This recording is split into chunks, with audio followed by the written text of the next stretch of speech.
Oh sh.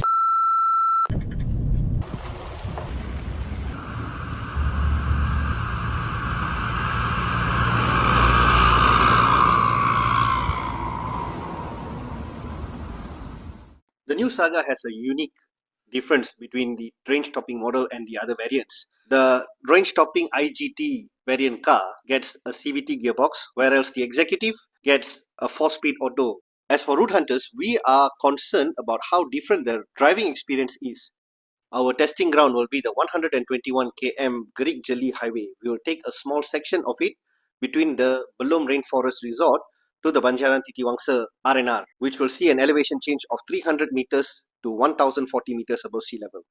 This highway was built in 1967 and only finished construction in 1983, with a lot of lives lost during the construction due to conflicts with the communist insurgents.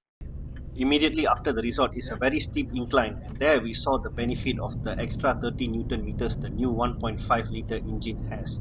It really changes the driving experience of the new MC3 Saga over the MC2.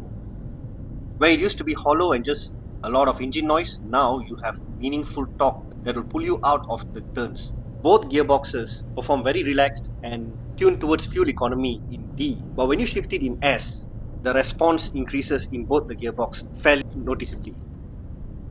On this road, with its sweeping curves and continuous bends, it was better to have the gearbox in S, especially with adverse conditions that we experience thanks to the continuous rain. The CVT, however, allows for better flexibility and usage of the torque, and it has more of in sort of a fine-tuned approach towards the torque that is delivered by the engine.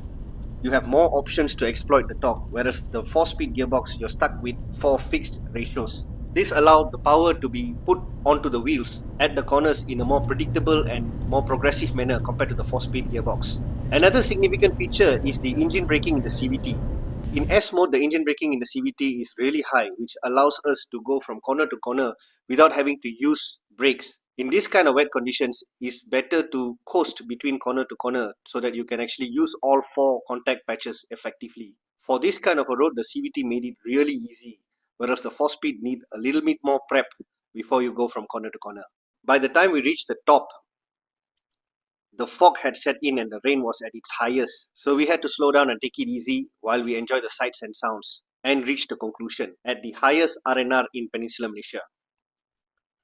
In this cold 1000 meter elevation, we have come to the conclusion that the CVT will be our choice for our backroads, and the additional features that the IGT has over the Executive makes the 5,000 ringgit well spent on the flagship Saga. What are your thoughts? Which would be your pick?